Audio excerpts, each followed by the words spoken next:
오늘 함께 묵상한 말씀은 골로새서 1장 15절부터 23절까지입니다. 골로새서를 우리가 지금 어저께부터 계속 보고 있습니다. 오늘 본문을 보게 되면은 15절부터 20절까지는 예수님이 누구신가에 대해서 말씀을 하고 있습니다. 제가 골로새서를 보면서 전에 제가 몰랐던 것 중에 하나를 발견한 것이 있는데, 이 15절부터 20절 예수님이 누구신가에 대해서 나와 있는 이 구절이 되게 시적으로 쓰여졌다는 것입니다. 그래서 많은 학자들은, 대부분의 학자들은 이 15절부터 20절이 그 당시 초대교회 때 우리 시편같이 찬송같이 불려졌던 그 내용을 바울이 인용해서 적은 것이라고 이제 많은 학자들은 생각을 하고 있고요.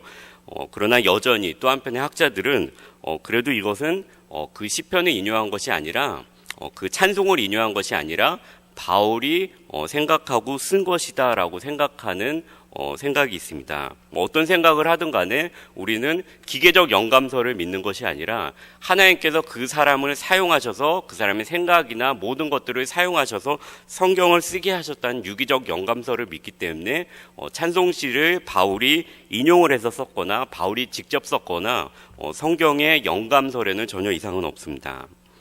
먼저 15절부터 20절에 예수님은 누구신가에 대해서 한번 보도록 하겠습니다. 15절을 먼저 보도록 하겠습니다. 그는 보이지 아니하는 하나님의 형상이시요 모든 피조물보다 먼저 나신 이시니. 여기서 먼저 나신 여기서 먼저 나셨다는 것은 장자, 첫 번째라는 것을 의미하고 있습니다. 그럼 우리가 여기서 조금 착각할 수 있는 것이 있습니다. 사실 초대교회 때도 이 부분을 갖고 예수님이 하나님께서 먼저 계셨고 성부 하나님께서 예수님을 창조하셨다, 그러고 나서 세상이 창조되었다라고 이해를 할 수가 있습니다. 왜냐하면은 여기서 모든 피조물보다 먼저 나시니, 먼저 태어나셨다라는 말이 쓰여져 있기 때문에 그런 것인데요. 오늘 본문 15절에서 말씀하시는 것은 그런 내용이 아닙니다. 오늘 15절에서 말씀하시는 것은 시편에 보게 되면은 시편 89편 27절에 보면은 하나님께서 이스라엘을 선택하신 그 내용에 대해서 나와 있는데요. 거기 보면 제가 읽어드리겠습니다. 내가 하나님께서 또 그를, 이스라엘을 장자로 삼고.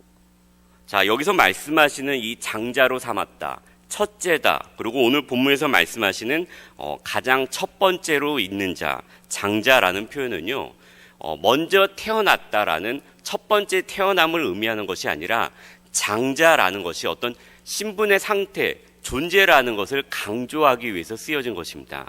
오늘 본문에 있는 15절도 하나님께서, 성부 하나님께서 먼저 계시고 예수님을 태어나게 하셨다라는 그 의미가 아니고요, 예수님의 그 신분, 그 장자인 그 상태를 표현하기 위해서 이렇게 오늘 15절에서 그 부분을 표현한 것입니다.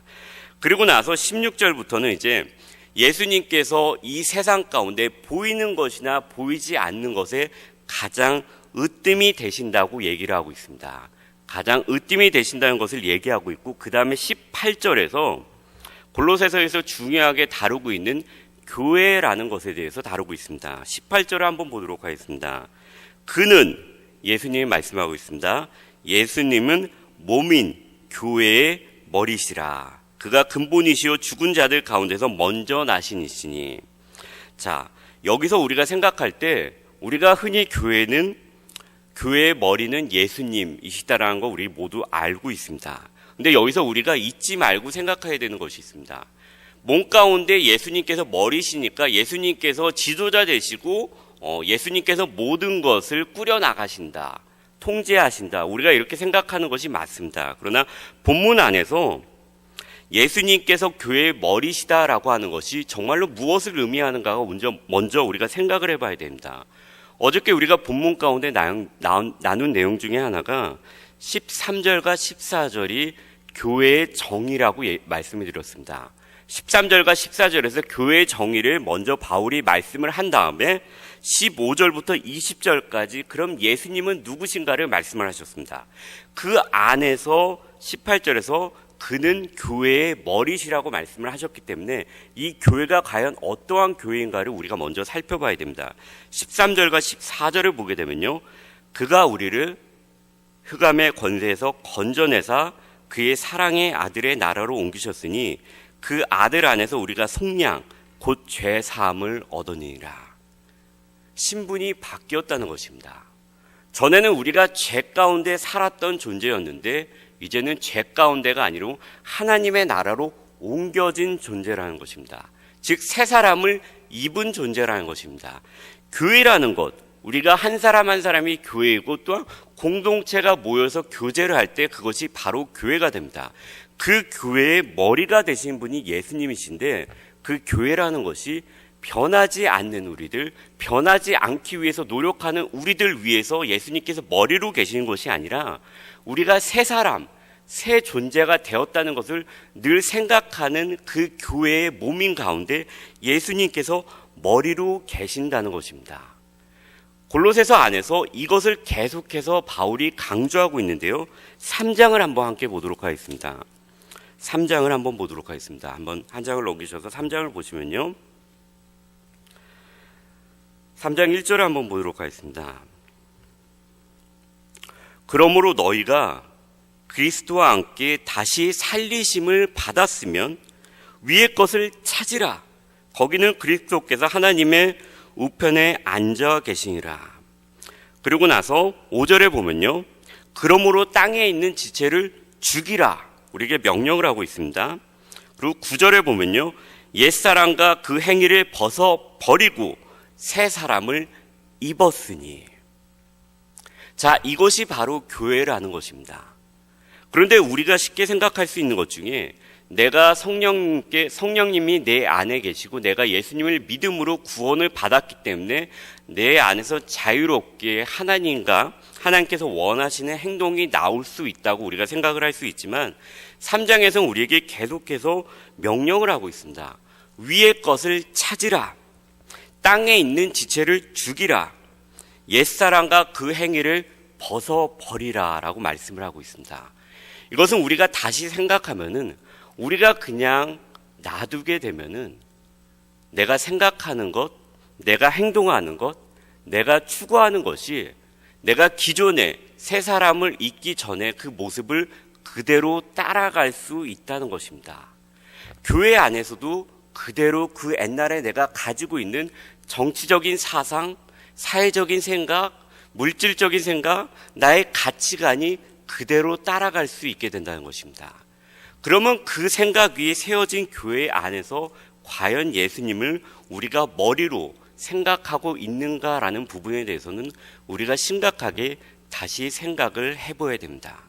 만약에 우리에게 이런 새 사람을 입은 모습이 옛 지체를 버리는 모습이 계속해서 있지 않는다면은 우리는 정말로 교회 안에서 그리고 내가 교회된 내 안에서 정말로 예수님을 오늘 본문에서와 같이 머리로 인정하고 있는지 생각해보고 반성을 해봐야 됩니다.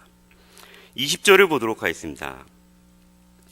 그의 십자가의 피로 화평을 이루사 만물 곧 땅에 있는 것들이나 하늘에 있는 것들이 그로 말미암아 자기와 화목하게 하기를 기뻐하셨느니라. 예수님을 우리를 그리고 세상의 모든 것들을 과거에 죄로부터 흑암으로부터 갇혀있던 그 존재로부터 하나님과 화목한 존재로 만드셨습니다. 22절 역시 이제는 예수님의 육체의 죽음으로 말미암아 화목하게 하셨다고 말씀하고 있습니다. 우리는 하나님과 화목하게 된 존재들입니다.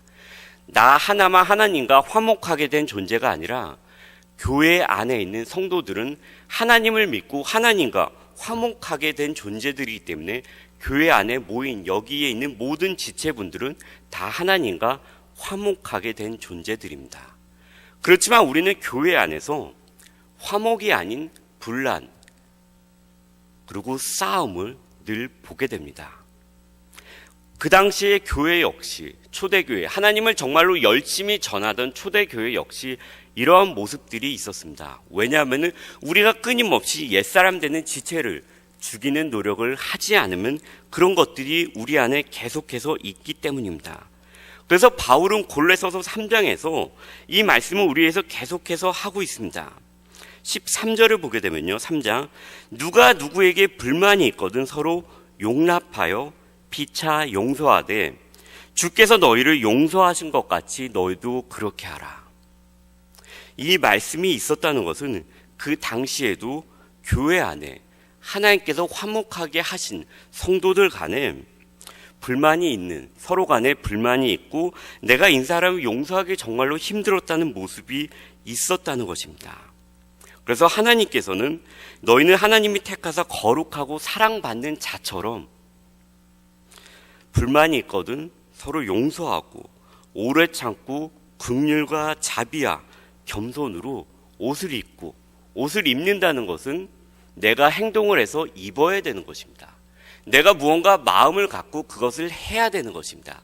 내 안에서 그것이 그냥 저절로 나오는 것이 아니라 온유와 오래 참음, 긍휼과 자비를 내가 옷을 입어야 된다는 것을 의미하고 있습니다. 즉 내가 노력해야 된다는 것을 의미하고 있습니다. 하나님은 그 안에 사랑을 더하라고 말씀하고 있습니다. 그것이 서로를 묶는 띠라고 말씀을 하고 있습니다. 말씀을 정리하도록 하겠습니다. 하나님께서 부르신 교회 안에, 그리고 하나님께서 화목하게 하신 각 개인이 모인 교회 안에 불만이 있을 수 있고요. 서로 간에 다툼이 있을 수 있고요. 미움이 있을 수 있습니다. 우리가 만약에 내 자신을 옛 지체 가운데 그냥 내버려 둔다면은 그런 일이 교회 안에서 계속 이루어지고 서로 피차, 물고 뜯음으로 인해서 교회는 더 이상 하나님의 사랑을 실천하지 못하고 없어지게 될 것입니다. 그래서 오늘 골로새서는 우리에게 이렇게 말씀하고 있습니다. 새 사람을 입으라. 그리고 이제는 다른 존재가 된 교회, 그 교회의 머리가 되시는 예수님께서 계시니 너희들이 정말로 예수님을 교회의 머리로 생각한다면 새 사람, 새 옷을 입기 위해서 노력하라고 말씀하고 있습니다. 그리고 그것이 바로 복음 중에 하나라고 말씀하고 있습니다. 그 터 위에 흔들리지 말라고 오늘 본문의 마지막 절인 23절은 말씀하고 있습니다. 거기에 더해서 바울은 내가 이 복음의 일꾼, 노예, 종이 되었다고 말씀하고 있습니다. 우리 역시 하나님의 선택된 자로서 이 복음을 위해서 그냥 살아가는 것이 아니라 이 복음을 위해서 바울과 같이 나를 죽이는 종이 되고 일꾼이 되기 위해서, 그래서 교회 안에 세상 가운데 화평과 화목을 전할 수 있는 저와 우리 모두가 되었으면 좋겠습니다.